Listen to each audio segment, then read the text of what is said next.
My name is Sarah. Welcome or welcome back to my channel. Today I want to talk to you about my anticipated releases for the last quarter of 2024. So September, October, November, and December. Every year I love curating my anticipated releases lists. I always have a shelf on Goodreads that is very full. That gets added to throughout the year. So it was actually kind of difficult for me to narrow this down to the 16 books I'm going to be talking to you about today.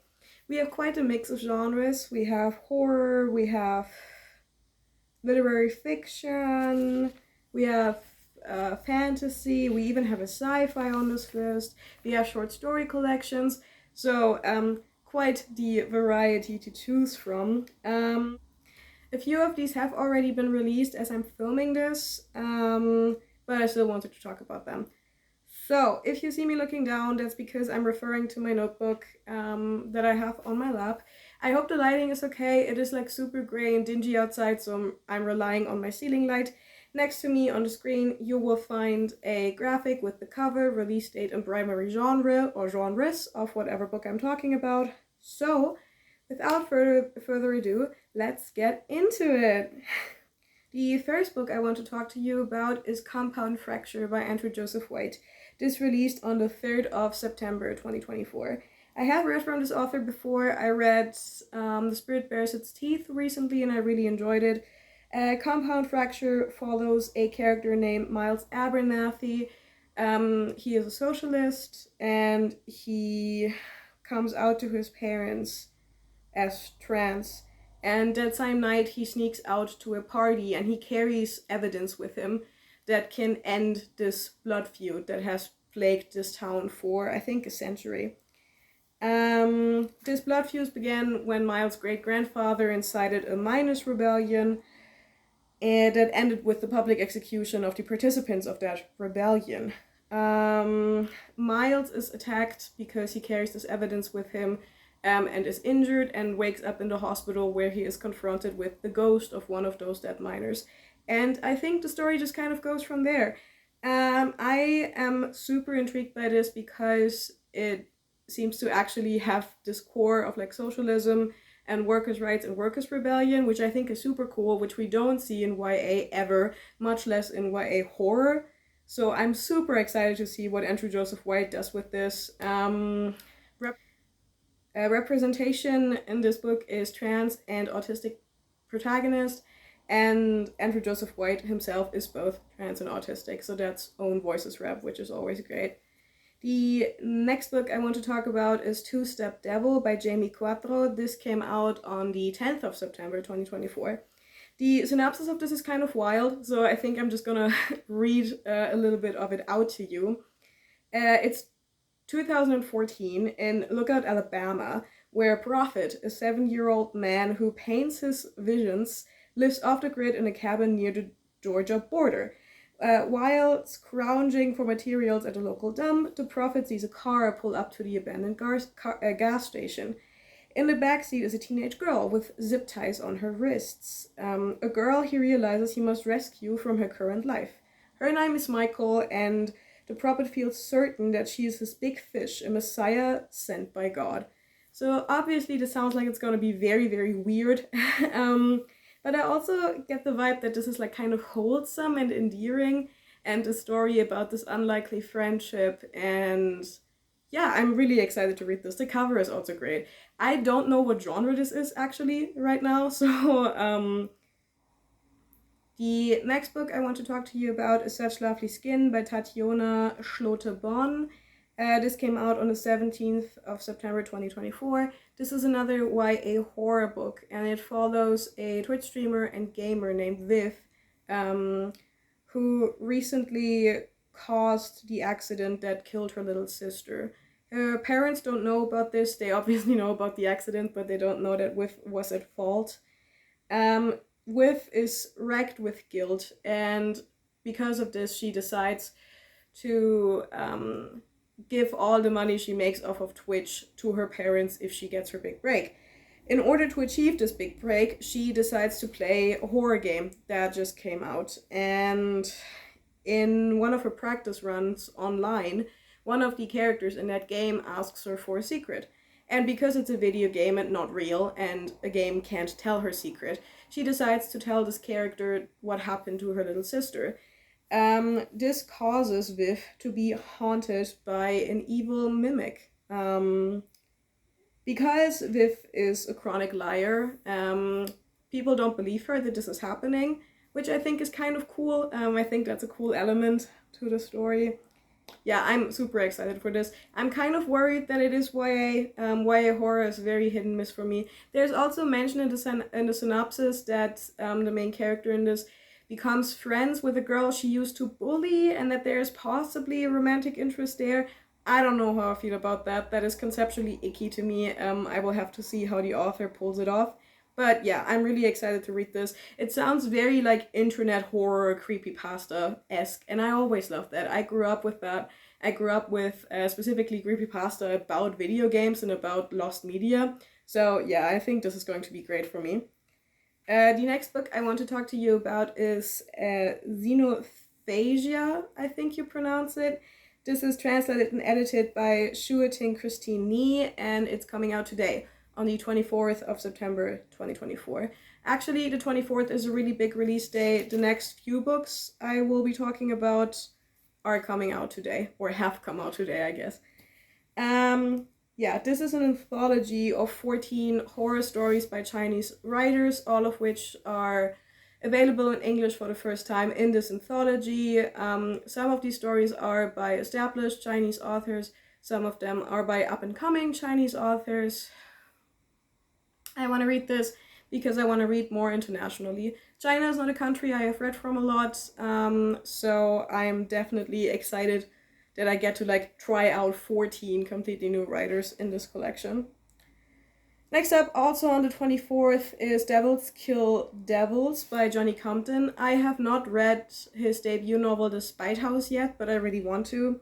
Devils Kill Devils follows a character named Sarita, and she has been watched over by a guardian angel her entire life. She calls this guardian angel Angelo, and keeps him a secret. However, Angelo murders someone that Sarita loves, and Sarita has to confront what has really been lurking in the shadows. And she will have to embrace the evil within if she hopes to make it out alive. That's kind of how that little bit of the synopsis ends.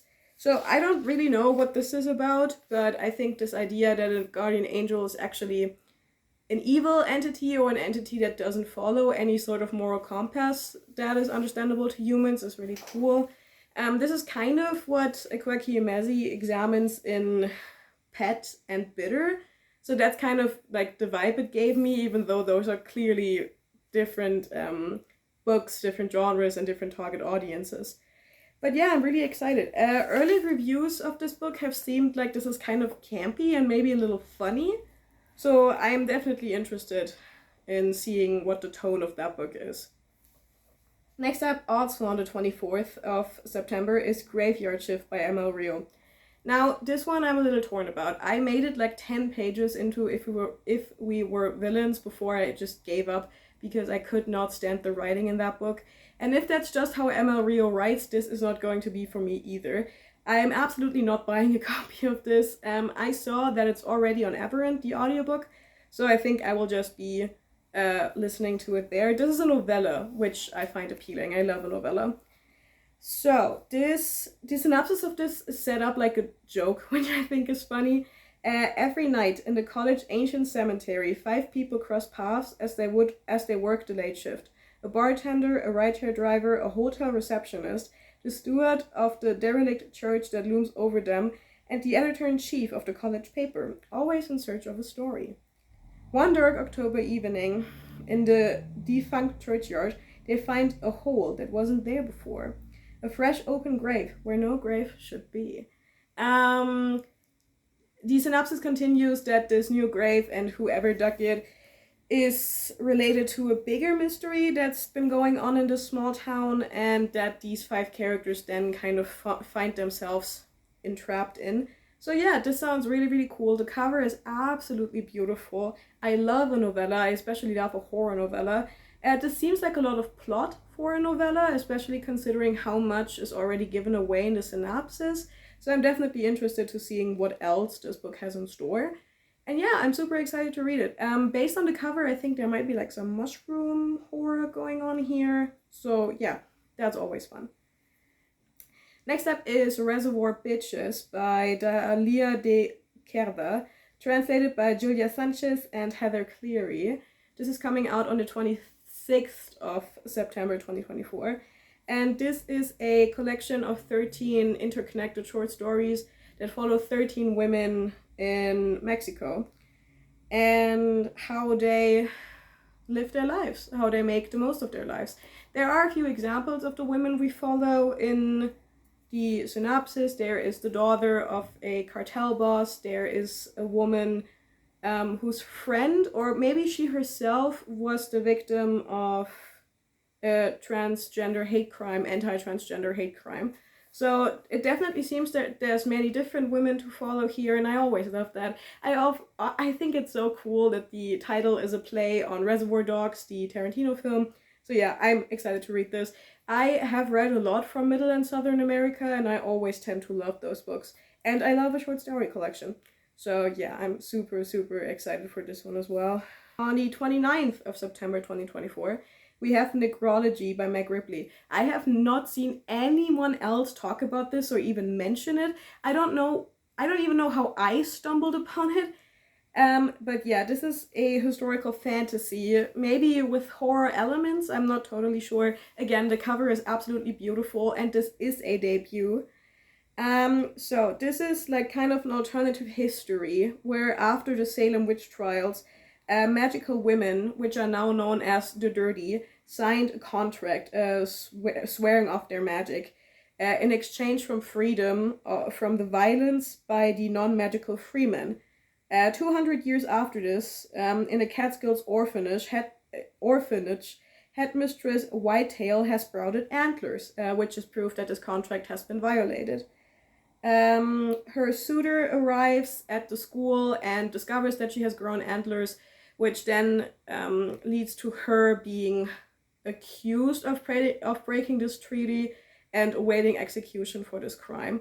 One of her students, 8-year-old Rabbit, wants to protect her teacher and curses the man that came to the school and is now being groomed to being the star witness of the Freemen. And she discovers the terrifying reality to which they aspire. So what they really want to do, the world they want, the society they want. The synopsis of this is a little confusing if you read it on Goodreads. Kind of weird sentence structure even, so yeah. I think it's interesting right off the bat that 2 characters are named after Rabbit, like Whitetail Rabbit and just Rabbit. The cover is beautiful. I really wonder how the title of this book relates to the content. So yeah, this just sounds super interesting, super unique, and I'm very excited to read it. Next up, on the 1st of October 2024, is City in Glass by Nevo. I have actually never read from this author before, even though I have been interested in quite a bit of their stuff. So I think this is going to be the one where I finally start. This follows a demon named Vitrine, who loves the city of Azrael. And she has made the city kind of what it is, this place of joy, desire, and revelry and riot. And then the angel came and the city fell. Vitrine is left with nothing but her memories and a book containing the names of those she has lost, and an angel, now bound by her mad, grief-stricken curse to haunt the city he burned. Right off the bat, that sounds so cool. The synopsis continues past this point, but again, this is a short book. This is only like 224 pages long, and I do want to keep some surprises for myself. So I love the idea of a war between angels and demons in any setting, but specifically in a fantasy setting like this. The cover is beautiful, the synopsis sounds great. It sounds like there might be some sort of like forbidden attraction or romance between the angel and the demon, or maybe even an unlikely friendship. I'll take that as well. This also sounds like they're going to be unearthing ancient history of the city, and that's always something that works for me really well. So yeah, really excited to get to this one. So on the 1st of October is The Bog Wife by Chronister. This is a folk horror book that follows a family that has tended to this cranberry bog for centuries, and in return the cranberry bog sustains them. The family and the bog have this ancient covenant that every generation needs to sacrifice their patriarch in exchange for a bog wife, a woman made out of vegetation that is supposed to continue the family line. However, one day the bog refuses to or can't honor this bargain anymore, and there is no new bog wife. The siblings, now without a father and without this new bog wife, find themselves alone because their own mother has passed years ago, and they are faced with an unknowable future. This sounds wild and really, really cool. I love folk horror and like vegetation horror, nature horror. All of that works super well for me. I think this is also a debut, so I'm definitely interested in seeing how I like this. But I predict this is going to be great. Also on the 1st of October, we have Model Home by River Solomon. This is another one with a very long synopsis. I have not read from this author before. I really want to read Sorrowland by them, but I just haven't gotten to it yet. So, this is about 3 siblings named Esri, Eve, and Emmanuel, and their parents have died and are just found in their garden of the Oak Creek Estate, which is a wealthy gated community in Dallas, Texas. Because of this, the siblings have to return to their childhood home in this gated community where they were the only Black family growing up. And they have to reckon with their childhoods and pasts in this house that hollowed and haunted them, according to the synopsis. And they all have to face why they left. So yeah, this sounds like an elevated haunted house book, haunted house with a twist. I'm always really into that. I love social commentary and horror. I love social horror. So yeah, I think this is going to be an absolute home run for me. Also, all the covers for this book are gorgeous and I'm really, really excited to read this. Especially like this neon green cover is really cool. On the 8th of October, we have another horror novel titled The Black Hunger by Nicholas Pullen. This is another debut novel, it seems. And this is about a character named John Sackwell, who will soon be dead. Shadows writhe in the corners of his cell as he mourns the death of his secret lover, and a gnawing hunger inside him grows impossible to ignore. He must write his last testament before it's too late. It is a story steeped in history and myth, a journey from stone circles in Scotland to the barren wilderness of Ukraine, where otherworldly creatures stalk the night, ending in the icy peaks of Tibet and Mongolia, where an ancient evil stirs. So this seems to be a gothic horror novel. I think this is also historical, this is queer. It also definitely seems to have like folk horror elements, which I love. I'm so excited for that. The early reviews of this have been positive overall. Again, the cover is pretty cool. I like the title. I like the sound of it. I haven't heard many people talk about it, so here it is. Next up is a book that has definitely gotten more hype in the horror community, and that's Rest Stop by Cassidy. This is coming out on the 15th of October 2024, and it's another novella, which I love. I love novellas. The synopsis of this is very short. It just says, a young musician finds himself locked inside a gas station bathroom in the middle of the night by an unseen assailant, caught between the horrors on the other side of the door and the horrors rapidly skittering down the walls inside. So, yeah, I think the synopsis is really cool. I like that the person in the bathroom can neither go outside nor stay inside the bathroom. I gather that there's like insect horror involved in this, which tends to work pretty well for me. I'm not a big fan of the creepy crawlies. So yeah, really cool concept. Really excited to read this. It reminds me in some ways, like the really isolated setting reminds me of We Need to Do Something by Max Booth III, which I also loved. So very excited to read this. Next up is the only science fiction book on this list, and that's Absolution by Jeff VanderMeer. This is coming out on the 22nd of October 2024, and this is the 4th book in the Southern Reach trilogy. I have read Annihilation at least 3 times. I adore that book, and I have never continued that series because I knew that Absolution was going to come out at some point, because Jeff had tweeted about it and also had posted about it on his Instagram. And I just wanted to wait until all books were out or the 4th one was coming out. So I think I will be rereading Annihilation soon, and then reading Authority and Acceptance also, and then I can get into Absolution. I'm not going to tell you the synopsis of this because it's the 4th book in a series. I didn't read the synopsis. I just know that in this book in a series, we are actually returning to Area X. So yeah, I love the new covers of the Southern Reach series as well. I like that they made new 10th anniversary editions to match Absolution. So yeah, the second to last book is Masquerade by Meg Ripley. This is coming out on the 29th of October 2024. This seems to be like a fantastical, magical realism-y literary fiction.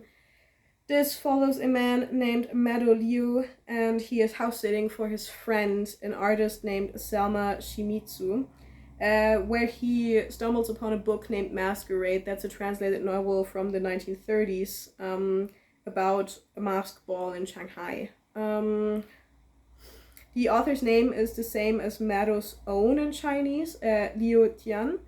A coincidence that proves to be the first among strange happenings over the course of a single summer. Meadow must contend with a possibly haunted apartment, a mirror that plays tricks, a stranger speaking in riddles, and a startling revelation about a former lover. And when Selma vanishes from her art residency, Meadow is forced to question everything he knows as the boundaries between real and imagined begin to blur. This sounds awesome, dude. This sounds like it has a book within a book, which one of my favorite things all time.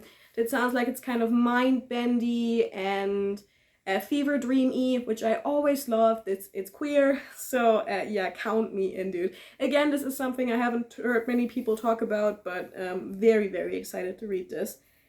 And the last book I want to talk to you about today is She's Always Hungry by Eliza Clark, coming out on the 7th of November 2024. I don't really have anything for November and December, really, just this one book. I have read Boy Parts and Penance by this author, and I will read anything she ever writes. And I love a short story. I love a short story collection. And so I'm so excited that Eliza Clark has blessed us with a short story collection. Boy Parts was a 5-star for me. Penance I didn't rate. I didn't really know how. But I'm so excited to see what She's Always Hungry brings. So yeah. Oh my god, that's already the end of this video. Thank you so much for tuning in. I will see you in my next one. If you have any anticipated releases that are still coming out, let me know in the comments. Let me know if you are excited about any of these as well.